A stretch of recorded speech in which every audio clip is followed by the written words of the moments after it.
Bon, l'anglais est accessible à tous à partir du moment où on ne met pas de barrière à l'entrée.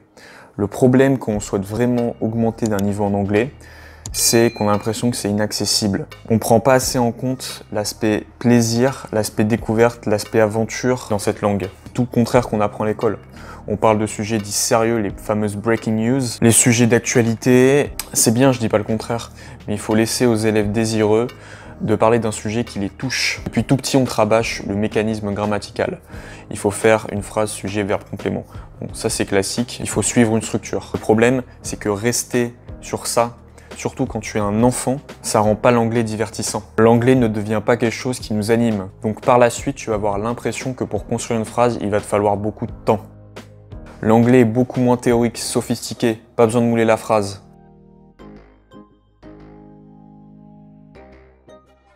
C'est peut-être pour ça que la majorité des Français parlent mal anglais. Je te parle bien de l'anglais dit populaire. Hein. Celui-ci plutôt direct, what's up, how do you feel, quoi de neuf, comment tu te sens. Mais maintenant l'anglais c'est contemporain. C'est le latin des temps modernes. Celui-ci est plutôt direct, what's up, how do you feel, quoi de neuf, comment te sens-tu. Aujourd'hui l'anglais on le rend universel. Ça veut pas dire que c'est l'anglais de la littérature britannique. Bon en gros, tout ça pour dire que non. Ce n'est pas en regardant Netflix que tu vas devenir bilingue. Si tout le monde regardait Netflix en anglais, tout le monde parlerait couramment anglais. Non, il te faut plus que ça. Le mieux, c'est que tu trouves un domaine, un projet à côté qui te fasse vibrer. Peut-être une activité qui te plaît. Tu étudies tous les bouquins, tu visionnes les vidéos, les séries, tu vas à la bibliothèque, chercher tous les ouvrages en anglais et ensuite tu t'exprimes en parlant de ce sujet. Mais il faut que ça t'émoustille un minimum. Study all works and practice. Donc moi à ta place j'éviterai les séries de divertissement quand il y a 3 mots de vocabulaire, c'est pas l'objectif et ça va pas te faire apprendre l'anglais. C'est toujours moins douloureux d'apprendre une langue avec un support qui nous correspond. Donc là en l'occurrence c'est une thématique.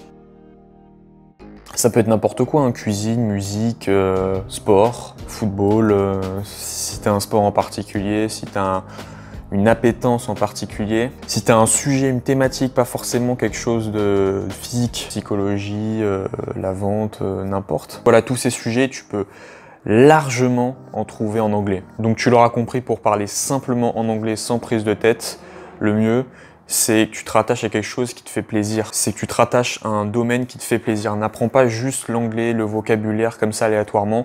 Apprends plutôt le vocabulaire d'un domaine en particulier. Alors cette vidéo, ce que je t'ai exprimé, ça vient d'un mail. Et c'est un mail que j'envoie tous les lundis à 9 h. Donc c'est des mails hebdomadaires, des private emails. C'est comme ça que ça s'appelle. Et ben dans ces mails, qu'est-ce que je fais? Je t'envoie ce genre de contenu, ce type de contenu. Donc, on parle de la prononciation, on parle des méthodes alternatives que tu peux apprendre en anglais pour parler, et pas pour avoir un avantage par rapport aux autres, hein, pas pour prendre du temps, gagner du temps. Tu ne vas pas devenir bilingue en un mois. Moi, je t'enseigne pas ça. Je laisse ça aux autres. Moi, je préfère plutôt te montrer comment rendre l'anglais plaisant. C'est plus mon travail à moi. N'hésite pas à t'inscrire à ces emails privés, c'est le premier lien dans la description. Une fois que j'ai envoyé l'email le lundi à 9 h, tu pourras pas le recevoir si tu t'es pas inscrit avant, donc fais-le maintenant. Si tu as envie de démarrer cette aventure avec moi, si tu as envie d'avoir un accompagnement, quelqu'un qui t'accompagne dans ton projet pour apprendre l'anglais, tu peux encore réserver ton appel qui est gratuit.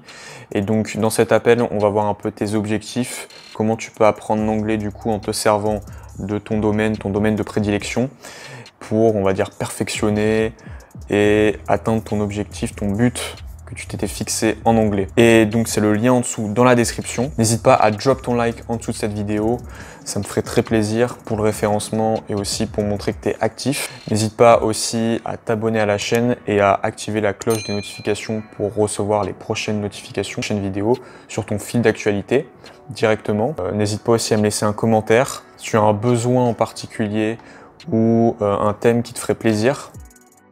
N'oublie pas le plus important, trust yourself!